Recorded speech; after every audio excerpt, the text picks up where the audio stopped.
The first policy that you might be able to use to combat monopoly power is price controls. Now you might be thinking, okay, price controls, we already had a lecture on those and we found out how badly they performed. Okay, they create shortages or surpluses, and we had all of these negative repercussions from that. However, in those lectures on price controls, we were assuming that we had a competitive market where supply and demand intersected with each other, and that set the market price. And if you just left prices alone, then all of the available gains from trade would be extracted.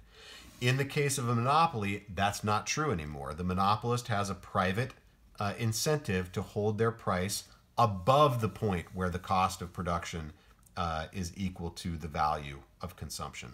So under these specialized circumstances, it's at least theoretically possible that you could impose a price control and tell the firm, no, you are not allowed to charge this high price. We're going to cut that price that you can legally charge, and you could theoretically make the market efficient, or at least as efficient as possible. Now, in order to, we talked in an earlier video about the socially optimal price, right? And how when there were no fixed costs, that socially optimal price would be a price equal to the marginal cost, right? So call that PC, the competitive price. However, now we're relaxing that assumption of having no fixed costs. We're going to allow the firm to have fixed costs. And as with the last video, since our marginal costs are constant, marginal and average variable cost are the same. So when you add in fixed costs, the average total cost starts above marginal cost, and it gets closer and closer as you spread those fixed costs across more and more units, okay? And as with the last video, technically speaking, we would continue getting closer and closer and closer to marginal cost, but in order for you to see what's going on with the illustration, I'm just keeping these two curves, a certain distance apart, okay?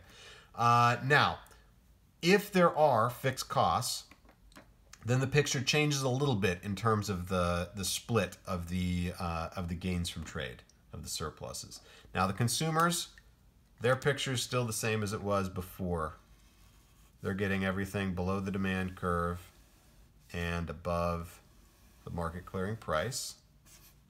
That's the consumer surplus. But the firm is no longer getting this entire rectangle here. They're getting the difference between the price and the average total cost per unit. Okay, so wherever they're producing this number of units, the average cost per unit is going to be right there. And so what we do is we draw a line back to, let's put it here. We draw a line back to the y-axis.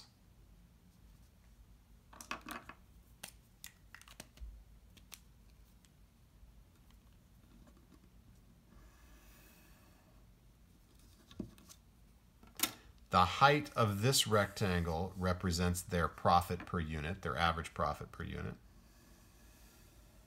The length represents the number of units that they are selling. And so it's going to be this thinner rectangle that represents the producer surplus or the monopoly profits. Okay. The deadweight loss, that stays the same as it was before. That's the difference between the value of producing each unit and the extra cost of producing that unit.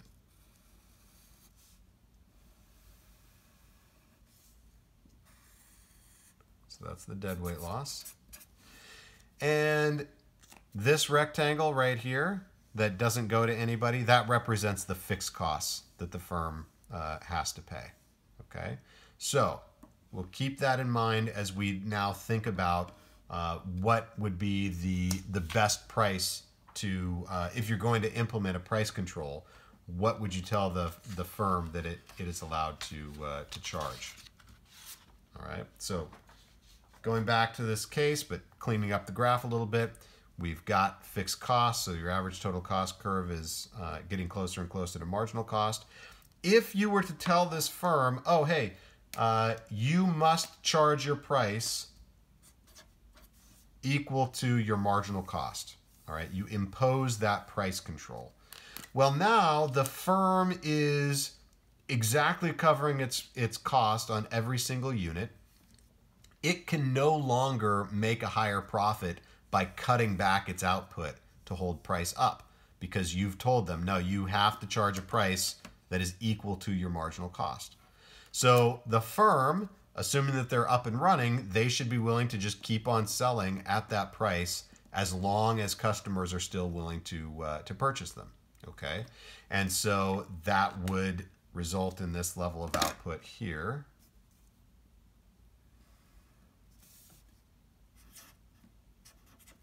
Okay, which, remember, when there were no fixed costs, I told you that that's the best place to be, right? You would you'd end up selling all the units where the value to consumers is greater than the cost to producers. However, when there are fixed costs, now we've got a complication, because even though they produce all of those units, no matter how many units they sell, they're only ever covering the marginal cost of that unit. They never make enough profit on a unit to pay off any of their fixed costs. So that's the price that they are charging. But then if you draw a straight line up to the average total cost curve, that's their cost per unit. That's the price they can actually charge. And so this firm is going to be making a loss, an economic loss, equal to the area of this rectangle right here.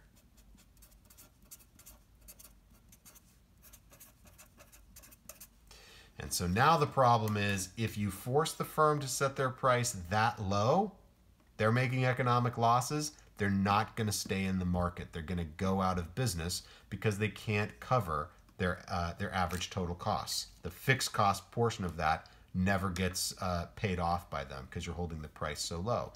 So if there are fixed costs, the competitive price, PC, where the price is equal to marginal cost, that is not the socially optimal price. You need to let them charge a price high enough that they can cover those fixed costs as well as their marginal costs. So that brings us to the last sheet of paper here, starting over fresh with our average total cost curve, marginal cost, demand, and marginal revenue. What can you do instead? Well, if you told the firm, look, you can set your price equal to average total cost, then you'd end up with the market trading this number of units here, right? Where the price of average total cost is equal to the value of consumption to that last buyer.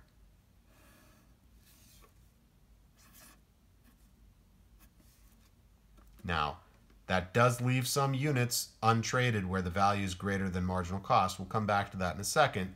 But if you set the price at that level, now the firm can cover all of its costs, fixed and variable. And so you would end up with a price right here.